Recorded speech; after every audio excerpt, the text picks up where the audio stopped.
আসসালামু আলাইকুম বন্ধুরা, আশা করি আপনারা সকলেই ভালো আছেন।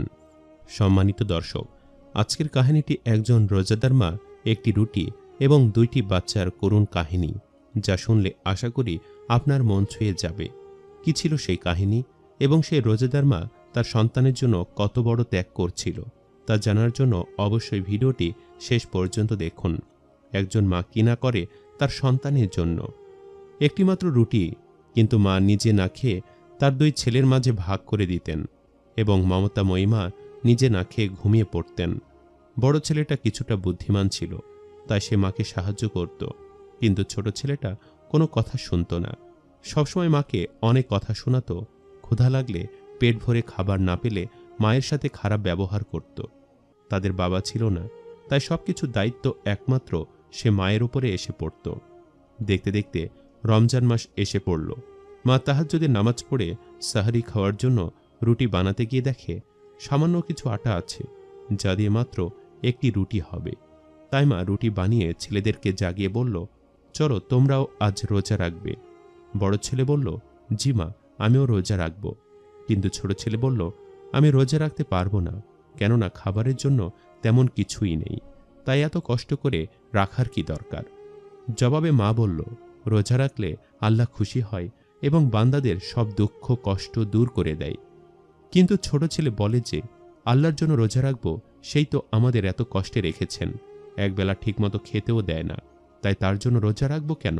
মা বলল, নাউজুবিল্লাহ, তুমি কাফেরের মতো কথা বলো না। আমরা যার উম্মত হযরত মুহাম্মদ সাল্লাল্লাহু আলাইহি ওয়াসাল্লাম, তিনি মাত্র একটি খেজুর খেয়ে কত রোজা রেখেছেন।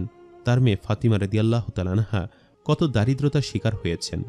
খুশি করার জন্য রোজা রেখেছেন আমাদের বাদশাও। তিনি যদি না খেয়ে রোজা রাখতে পারে আর আমরা তো তার গোলাম, তাহলে আমরা কেন পারব না? কিন্তু ছেলেটি বলে, মা, এত কথা আমাকে শোনাবেন না।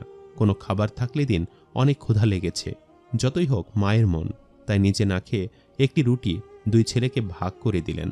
আর মমতাময়ী মা নিজে পানি দিয়ে সাহারি করে ফজরে নামাজ পড়তে লাগলেন, আর বড় ছেলেও নামাজ পড়তে গেলেন। কিন্তু ছোট ছেলে নামাজ না পড়ে ঘুমিয়ে রইল। মা নামাজের মোনাজাতে বলল, হে আল্লাহ, তুমি আমাদের পরীক্ষা নিচ্ছ, আর আমি খুশি হয়ে পরীক্ষা দিচ্ছি। তুমি এই পরীক্ষায় আমাদের সফল করে দাও। আমার ছোট ছেলেকে নেককার বানিয়ে দাও। রোজা রাখার ক্ষমতা তুমি আমাদের দাও। আমাদের মতো সাধারণ মানুষের পক্ষে রোজা রাখা সম্ভব হতো না, যদি না তুমি আমাদের ধৈর্য না দিতে। আল্লাহ কবুল করেছিল তার ফরিয়াদ। বড় ছেলে যখন নামাজ পড়ছিল, তখন শহরের একজন মশলা বিক্রেতা তার কাছে এসে বলল, বাহ, তোমাকে নেক মায়ের নেক সন্তান মনে হচ্ছে। ছেলেটি বলল, মা শিখিয়েছে সব পরিস্থিতিতে আল্লাহর নাম নিতে, তাকে না ভুলতে। এই সব কথা শুনে সে লোকটি খুশি হয়ে বলল, আমার এখানে একটি বড় মশলার দোকান আছে, একজন ইমানদার মানুষ চাই। তুমি কি আমার দোকানে কাজ করবে? জবাবে ছেলেটি বলল, জি, আমার কাজের অনেক দরকার, আমি কাজ করতে চাই। লোকটি বলল, তাহলে তুমি আজ থেকে কাজে চলে আসো। ছেলেটি বাড়িতে এসে মাকে সুসংবাদ দিয়ে বলল, মা, আমি চাকরি পেয়েছি। মা অনেক খুশি হলো এবং দোয়া করল, তুমি অনেক বড় হও। ছেলেটি ভালোভাবে ইনকাম করতে লাগলো। এখন মায়ের না খেয়ে রোজা রাখতে হয় না। কিন্তু ছোট ছেলে ভুল পথ বেছে নিল। ছেলেটির কিছু বন্ধু ছিল, তারা সবাই রোজার দিনেও চুরি করা শুরু করলো। রাতে দোকানে ডাকাতি করে অনেক করে নিয়ে যায়। এদের অত্যাচারে শহরে সবাই অতিষ্ঠ হয়ে পড়ল। কেউ তাদের এই গ্রুপটিকে ধরতে পারছিল না। এখন ওদের টার্গেট বড় ভাই যে মশলার দোকানে কাজ করে, ওই দোকানে টাকা চুরি করা। তাই তারা রাতে সবাই মিলে পরিকল্পনা করল কিভাবে চুরি করা যায়।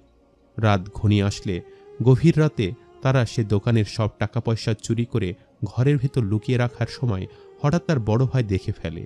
বড় ভাই চাইলে ছোট ভাইয়ের সাথে মিলে টাকাগুলো দিয়ে নিজেদের জীবন ভালোভাবে কাটাতে পারত, কিন্তু মা তো শিখিয়েছে মিথ্যা আর হারামের পথে কখনো যাবে না।